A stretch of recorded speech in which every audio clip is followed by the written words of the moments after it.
ક્યારેય કોઈ દી ગદ્દારને ઘડીક ભર પણ સાખી લેવા જોઈએ ખરા?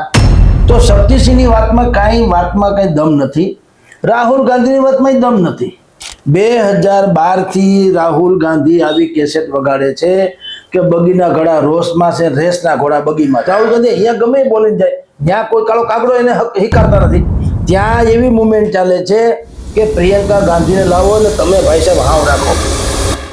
શક્તિસિંહ ગોહિલની એક વાત છે, તેમણે એવું કહ્યું છે કે જે પણ ગદ્દારો છે કોંગ્રેસમાં રહેલા છે, વારંવાર એ લોકો કોંગ્રેસને નુકસાન પહોંચાડી રહ્યા છે, આવા લોકોને હવે સાખી નહીં લે, કોંગ્રેસ એને સાઇડલાઇન કરી દેશે, રસ્તો બતાવી દેશે। આવું 2022ની ચૂંટણી વખતે પણ થયું હતું અને ત્યારે પણ 156 પછી કેટલા લોકો કોંગ્રેસ વાળા ભાજપમાં છે, ધારાસભ્ય બની ગયા, આપણે જાણીએ છીએ। તો આ વાતને ગંભીરતાથી આપને એવું લાગે છે કે ગુજરાતની પ્રજા હવે જોશે અથવા તો એક એવું વિચાર કરશે કે ખરા અર્થમાં આ લોકોને હવે વિશ્વાસ કરવો જોઈએ? સાહેબ, એમાં હવે શબ્દ બહુ ખતરનાક છે। ક્યારેય કોઈ દી ગદ્દારને ઘડીક ભર પણ સાખી લેવા જોઈએ ખરા? ગદ્દાર શબ્દની વાત છે, ભૂલ જુદી વાત છે, અપરાધ જુદી વાત છે। ભૂલ ક્ષમ્ય ગણાય, અપરાધ ક્ષમ્ય ન ગણાય, સજા અપાય। જે લોકો ઇતિહાસમાંથી ધડો નથી લેતા એ લોકો ઇતિહાસના બની જતા હોય છે। તમને ખબર છે કે 100 વ્યક્તિ ગદ્દાર છે, ગદ્દાર શબ્દ વાપરતા જ તમને ખબર પડી કે કેટલી હદે એને વિશ્વાસઘાત કર્યો હશે। તો જ્યારે તમે ગદ્દારને ક્ષમા બક્ષો છો એનો અર્થ શું થયો? વફાદારને સજા આપો છો। તમે ગદ્દારને ક્ષમા એટલે ગદ્દારો અત્યારે હોદ્દા ઉપર છે, તો ગદ્દારો હોદ્દા ઉપર છે એનો અર્થ સીધી વાત છે કે વફાદારો છે રોડ ઉપર છે। તો આ તો તમે ખુદ જ મોટા અપરાધી છો। મને જ્યારે ખબર પડે મારા પ્રેસનો કોઈ માણસ આઈની બધી જ ગોપનીય વાતો ક્યાંક બીજે કરે છે તો હું એને પાકવા દઉં કોઈ દી કે એક કામ કરો 6-7 મહિના ભેગી થવા દો, અમારું હંધું હૂડ કાઢ નાખે પછી ભાઈને કાઢું। ઓન ધ સ્પોટ રોગ અને શત્રુ એને ઉગતા ન ડામે એનું કોઈ ભવિષ્ય હોતું નથી। તો શક્તિસિંહની વાતમાં કાંઈ દમ નથી, રાહુલ ગાંધીની વાતમાં દમ નથી। 2012 થી આવી કેસેટ વગાડે છે, 22 થી નહીં 12 થી 2012 થી રાહુલ ગાંધી આવી કેસેટ વગાડે છે કે બગીના ઘોડા રોષમાં છે, રેસના ઘોડા બગીમાં છે। આવું વર્ષોથી એક ને કેસેટ એને કોકે ચડાવી દીધી કેસેટ, એ હજી વગાડ્યા કરે છે કે જે ઘોડા રેસના હોવા જોઈએ એ બગીના એટલે લગ્નની બગીમાં બાંધેલા છે કોંગ્રેસમાં, અને જે લગ્નની બગીમાં જ શોભે એવા છે એ પાછા એમ કે રેસમાં છે। પણ ભલામણ તમે ખરખરો કરો છો કોની સામે? એ એક્શન લેવાના તો કોની સામે? તમારા લેવાના કે અમારા લેવાના છે? સાંભળનારે કઈ કરવાનું છે જ નહીં ને। તમે તો છો હેડક્વાર્ટર્સમાં મેઇન, તો કાઢી મૂકો। આવું કહીને તો તમે જે હતી ગદ્દાર નથી એને શંકાના પરીખમાં મૂકી દો। કારણ કે અત્યારે આખું ગુજરાતમાં શું માને છે લોકો, જેટલા કોંગ્રેસીઓ છે એને બધાય પૂછે તમે ગદ્દારમાં આવો છો વફાદારમાં આવો છો, બધાય પૂછે છે, મસ્કરી કરે છે। કારણ કે તમારા સરકાર, તમારી પોતાના હાઈકમાન્ડે કીધું છે કે 20, 30, 40, 50 જેટલા લોકો ગદ્દાર છે એને કાઢવા પડે કાઢી મૂકશું। હવે અમથાઈ ખાવા જોગે 40-50 જણા માન છે કોંગ્રેસમાં, બરાબર। હવે હંધાઈને તમે ગદ્દાર કહો તો વફાદાર કોણ? અને આ તમારી જાણ કતર આ બધી વાતો બહુ વાહિયાત થઈ રહી છે। જેની ઉપર ગદ્દારની છાપ છે, જેને પુરવાર કરવાની જરૂર નથી એવા ગદ્દાર છે, બે ઘડી માન લ્યો। અત્યારે એની ભૂમિકા શું છે ખબર છે?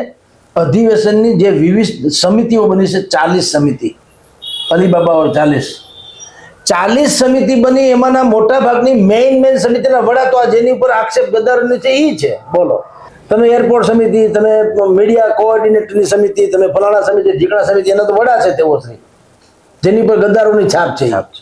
એટલે સવાલ એ છે કે હું મારા પ્રેસમાં અમુક સમાચાર પત્રકારો લખતા નથી એટલે ભલામણ તો તમને રાખ્યા શું કરવા? કાઢી મૂકો ને, તમારા ત્રેવડ નથી। આ મારે તમને કહીને શું ફાયદો કે અમારે ત્યાં અમુક એવો સ્ટાફ છે કે કોઈ સમાચાર લખતો નથી, એટલે બહુ કરી ભાઈ સાહેબ, તો એમાં કોઈએ શું કરવાનો? તો મને શું કરવાનું? ફીફા ખંડવા રાખ્યો છે, મારે એને કહ્યું ગેટ આઉટ। પણ એ સત્તા તો કોંગ્રેસમાં મને લાગે રાહુલ ગાંધી પાસે લાગતી નથી, કારણ કે રાહુલ ગાંધી અહીંયા ગમે બોલીને જાય, જ્યાં કોઈ કાળો કાગડો એને હિકારતા નથી, ત્યાં એવી મુવમેન્ટ ચાલે છે કે પ્રિયંકા ગાંધીને લાવો અને તમે ભાઈ સાહેબ હાવ રાખો। હવે ન્યાય પોતાના પગ જમાવવા માટે મતે છે રાહુલ ગાંધી, અહીંયા આવીને ભાકા ફોજદારી કરી જાય છે અને પાછા એ માર્ગદર્શન શું માર્ગદર્શન આપે? તમારા સ્વયં નેતૃત્વ હેઠળ 74 ચૂંટણી હાર્યા છો નાની મોટી રાહુલ ગાંધીની, એ શું માર્ગદર્શન આપે મને કયો? તોય તમે કલ્પના કરો જેની માથે ધોળા વાળ આવી ગયા, જેને દુનિયાભરનું બધું જોયું છે, ગુજરાતનું રાજનીતિથી માંડીને બધું, એ પાછા પોપટ જાપ જપે છે, રાહુલ ગાંધીજીને માર્ગદર્શન દે. અરે ધૂળ પડી તમારા અવતરમાં. કોકે કેવું જોઈએ ભાઈ, તમે આવ રાખો ભાઈ છે, ભલે ને તમે વડાલ છો શું થઈ ગયું, પક્ષના હિતમાં તો ગમે બોલીએ કઈ ને, બાપુજી હોય તો ન બોલાય, પણ નાયતમાં તો બોલાય ને. નાયતમાં તો હવનું હરખું, તમે ભલે વડીલ હો તો વડીલ ભૂલ કરે તો નાયત હોય તો કહેવાય ભાઈ જો આ સમાજની વાત છે એટલે હું તમને વડીલ છો તો તમને કહી દઉં, ભલે હું મર્યાદામાં બોલું, પણ તમે વડીલ બોલે પણ કમસે કમ સમાજનું ભલું નથી. બાપુજી હોય તો આપણે કહેવાય કમસે કમ કે ભાઈ બાપુજીની વિરુદ્ધમાં ન જાય. તો કે રાહુલ ગાંધી બાપુજી તો છે નહીં. પક્ષનું અધઃપતન કોઈ પણ હિસાબે થતું હોય તો કોઈ પણની સામે કેવું જોઈએ, એનું નામ પક્ષનો વફાદાર માણસ કહેવાય. એમાં રાહુલ ગાંધીને ખરાબ લાગે, ખરાબ લાગે બે રોટલી વધુ ખાય. રાહુલ ગાંધી હાંડ થઈ ગયા. અમારે ત્યાં હું તમને કહું, છાપામાં માલિક છે એ ગમે એ કે મને એમ લાગે કે આ પક્ષના આપણા પ્રેસના હિતમાં નથી તો માલિક હોય તો કેવું તો પડે ને. ચોક્કસ કે ભાઈ આ તમારી વાત વ્યાજબી નથી, આપણે નુકસાનકારક છે. ભલે ની માલિક કોઈને ખરાબ લાગે ગોળ્યા, એમાં ક્યાં ફરક પડતા હોય. એની જેમ અત્યારે કોંગ્રેસ એટલે રાહુલ ગાંધી બધું કહીને જાય છે અહીંયા ફાકા ફોજદારી કે ભાઈ તમે રેસના ઘોડાને બગીના ઘોડાને ફલાણું, પણ કોને કયો તમે કાઢ્યા કોઈને કાળા કાગડે નોટિસે ફટકારી કોઈને? આજ સુધીમાં એ બોલીને ગયા 1.5 મહિને થયો તો શરમાતા નહીં હોય કે તમે એવડા મોટા માણસ છો, કમસે કમ તમારા પક્ષના તો છુઓ જ. તો એવડા મોટા માણસો તમે આવું બકવાસ દર વખત કરીને જાઓ છો, તમારો કોઈ ભોજ્ય ભાઈ સાંભળતું તો છે નહીં, તો શું કામ તમે આવું બોલો છો? આપો પોતાની ઘટાડે છે. પણ એ બધાય વચાળે હવે મિટિંગ તો થઈ રહી છે. બહુ વાતની એક વાત, 8મી એપ્રિલ 9મી એપ્રિલે સાબરમતીના તટે મિટિંગ થઈ રહી છે.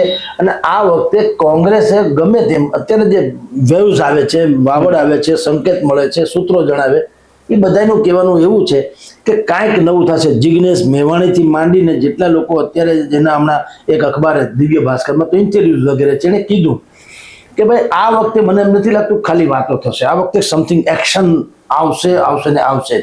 હવે એક્શનમાં શું થાય કે જે તથાકથિત ગદ્દારો છે એને કમસે કમ માર્ગદર્શન મળ્યો કે સાઈડમાં રાખવામાં આવે.